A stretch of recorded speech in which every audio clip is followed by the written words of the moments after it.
Right. Okay, let's see if the cold starts. Gets on the floor, I think, for this. Choke, decompressor on, turn down.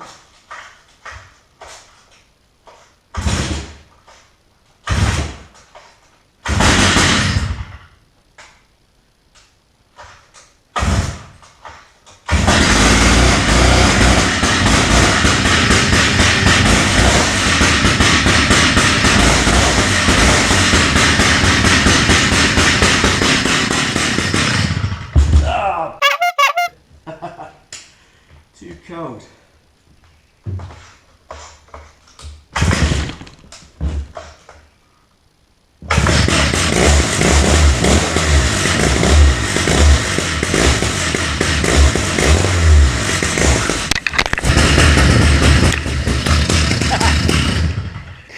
Oh dear, it's gone off again. Needs a little bit more. I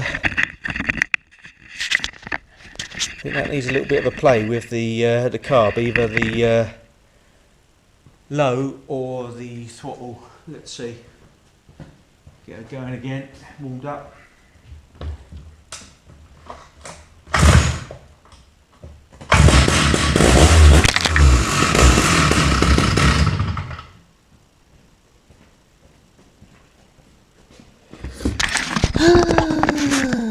Right. Right, little screwdriver. Just on, no choke. Ooh.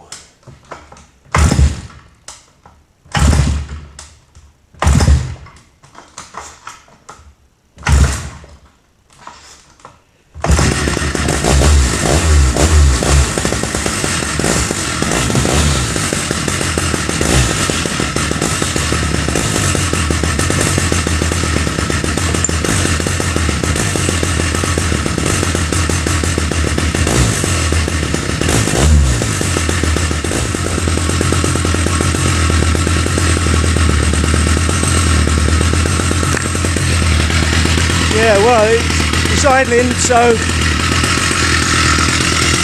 I think we're good to go. All we can do is try it.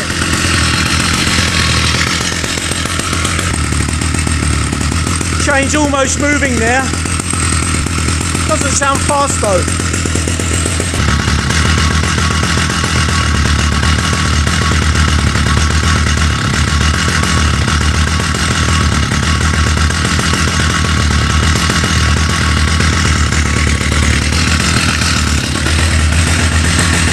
See you tomorrow.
plans kind of in place for that, and nothing really. Even going down the worktop route, it's all worktops. Yeah.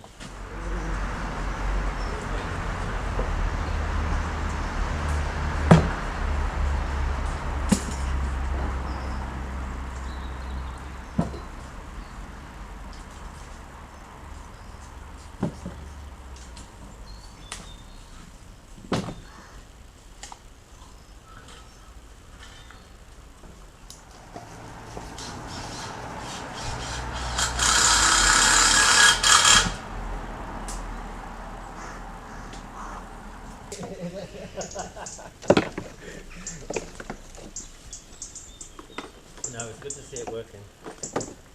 I've always got something that's been going on for years. So.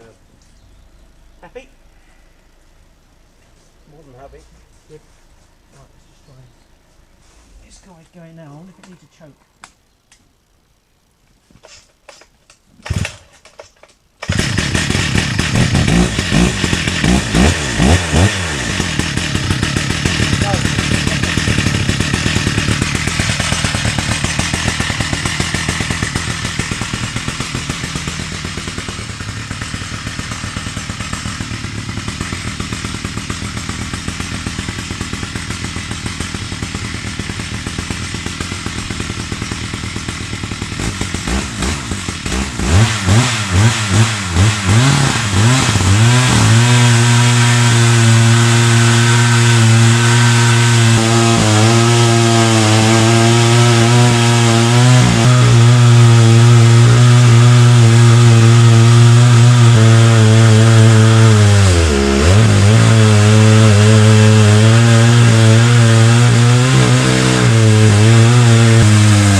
Is it a slopey off or is it a...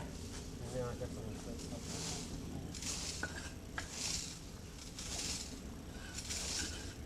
Right. I think it'll even itself out if we just bear that in mind, won't it? Yeah. Woo-hoo.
Yeah.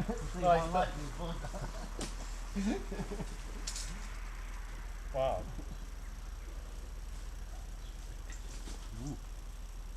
That's not too bad. I'm following you. Beep, beep, beep, beep, beep.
forward to lifting those next bit.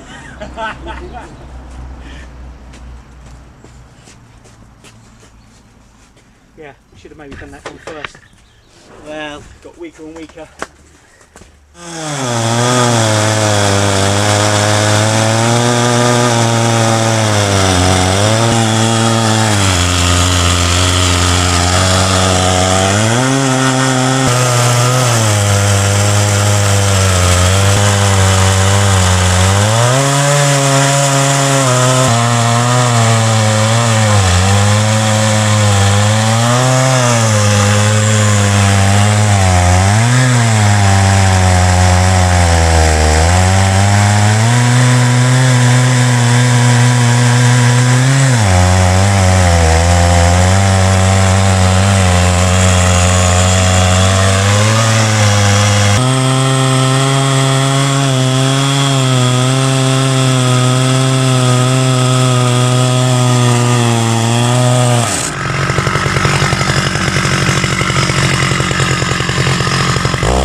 How was that for your first go? That's good. No, it's better doing it than watching it. Actually feels like it felt like it was doing exactly, it was working well, and the engine was good, you know. Good. Sounded good.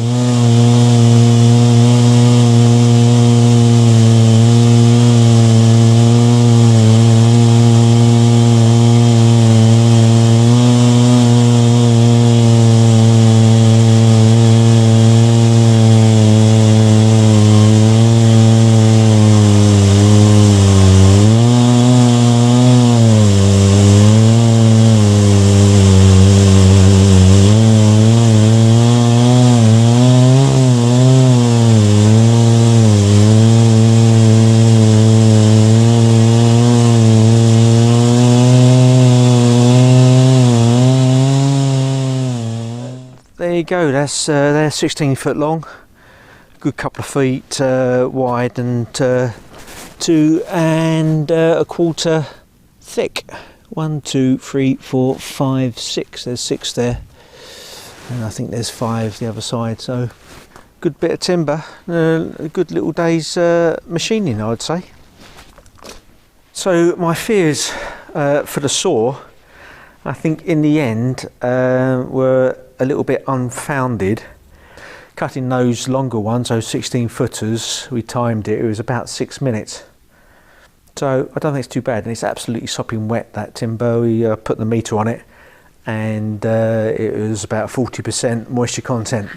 Only had to adjust the chain once, and as you can see now, that probably just wants another little tickle in terms of stretch. Because what happens is that this sort of the trailing edge wobbles in the cut if it's too slack, and you get scoring. And I didn't notice any appreciable dulling of the chain there. It still feels sharp, but I know that's no sort of indicator of anything. But certainly, I think we could have kept on going. There's no juddering or anything like that. All the nose seems fine, no excess burrs there or anything. Oiler working fine, that was going down the same as the fuel. But the massive improvement was, hopefully it's come out on the video, when I play it back I'll see. But certainly is it starts, and it starts basically first time, which is incredible, because you always want that with a saw, obviously, but this one hasn't really done it. Yeah, just looking at the exhaust in here, when we first started, that was definitely sort of wet in there, moist, if you like. As the day went on, every sort of 2 or 3 cuts, I just ever so slightly, only like maybe sort of a 1/16 of a turn, 1/8 of a turn on the high jet in, to sort of try and lean it out a little bit, and I think that's probably got it. So one thing I wish I had done was take the temperature of the saw. I was wanting just to take the temperature of the muffler and the body of the saw, but I guess the heat at the moment and the excitement of the day, I didn't get around to doing that, so do that another time. Just for future reference, with maybe modifying the muffler. One reason for modifying that, mainly temperature, but also is to try and direct the flow or the exhaust down. Because when you're in the cut, you're sort of looking at it right here, and of course it's blasting right here. So if that can get directed to face down, I think that's a good mod. Don't need the felling spikes, obviously. So that would bring this slightly this way, a bit closer to the saw, a bit more support. But of course it would be nice to have enough adjustment in here, which you haven't got at the moment, for taking the power head off and leaving all this without undoing all this. So just briefly then, following morning, we've had a massive downpour, but it's dry now and the sun's starting to show itself behind the clouds. And here we are, these 2 cedar logs that we've got on a trailer here.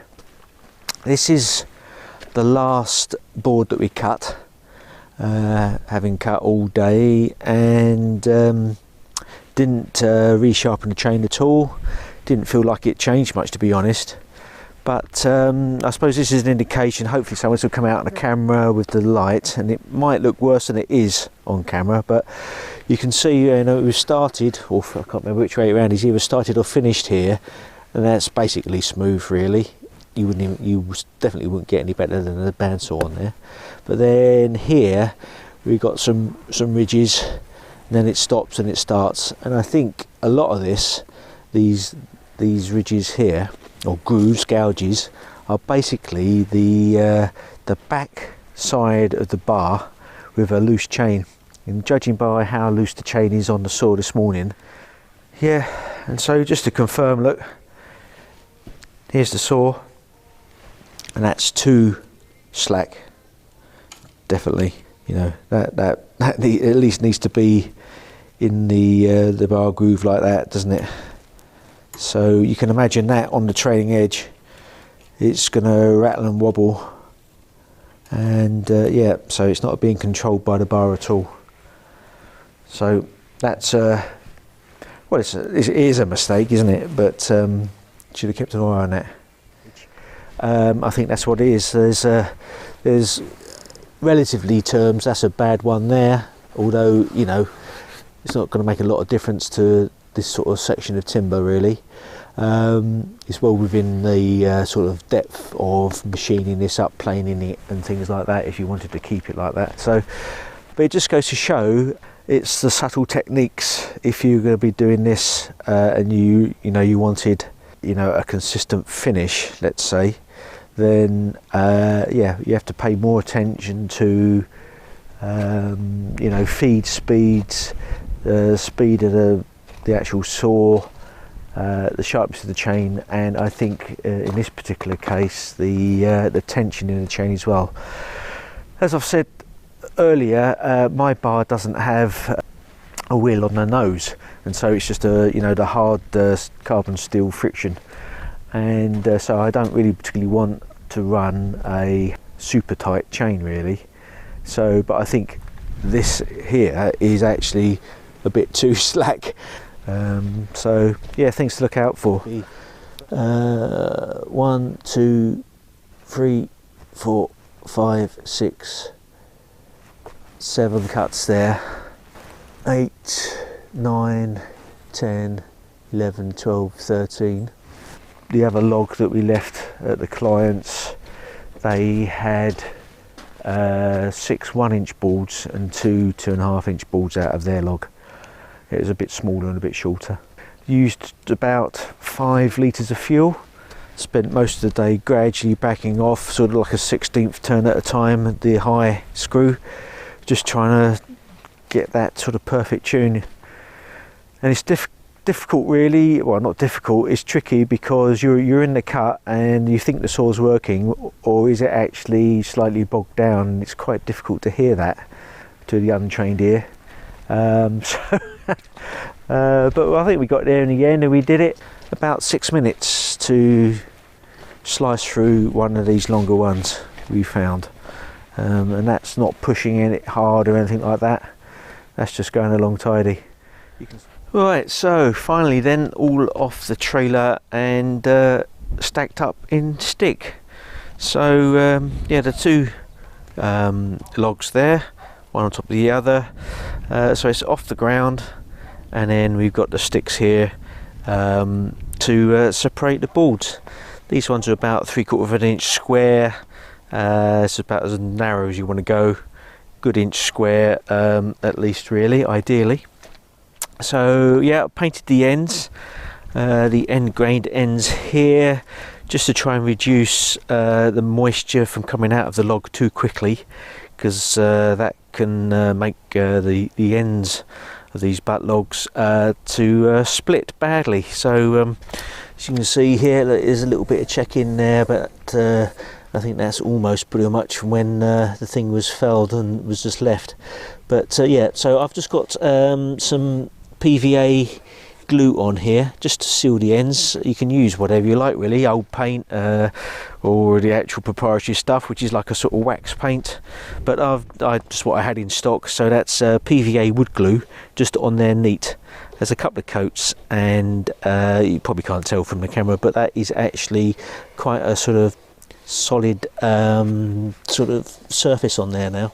You always want to do that, I reckon, because these shakes can be quite severe in different timbers and all the rest of it, and you end up losing, you know, a foot or so of each board if you're not careful. It can reduce your amount of stock quite considerably.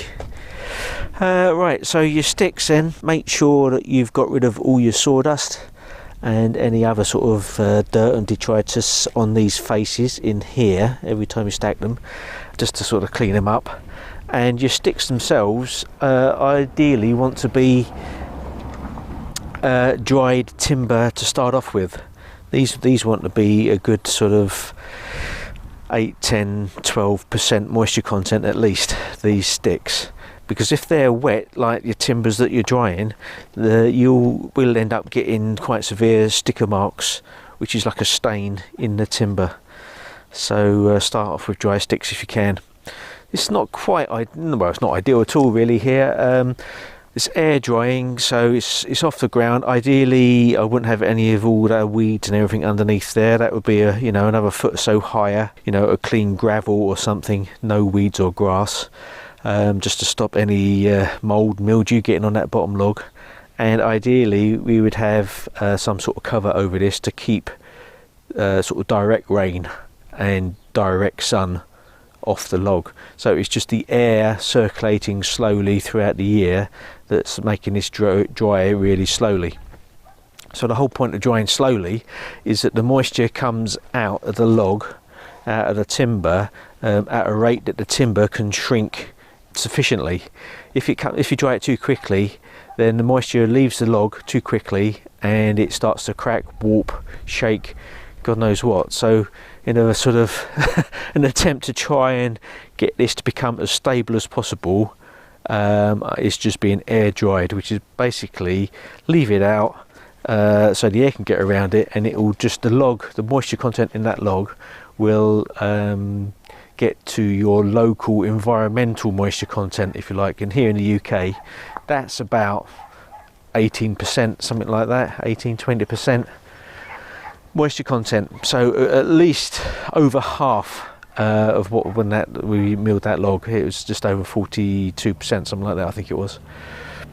So that also means that you know, these boards are going to be substantially lighter as well in time. Now obviously if you've got a kiln or something like that, that's a different story, but the same sort of applies, is that you're trying to force that moisture out of the timber much quicker, but you want to do that in a way that doesn't or isn't detrimental to the timber itself.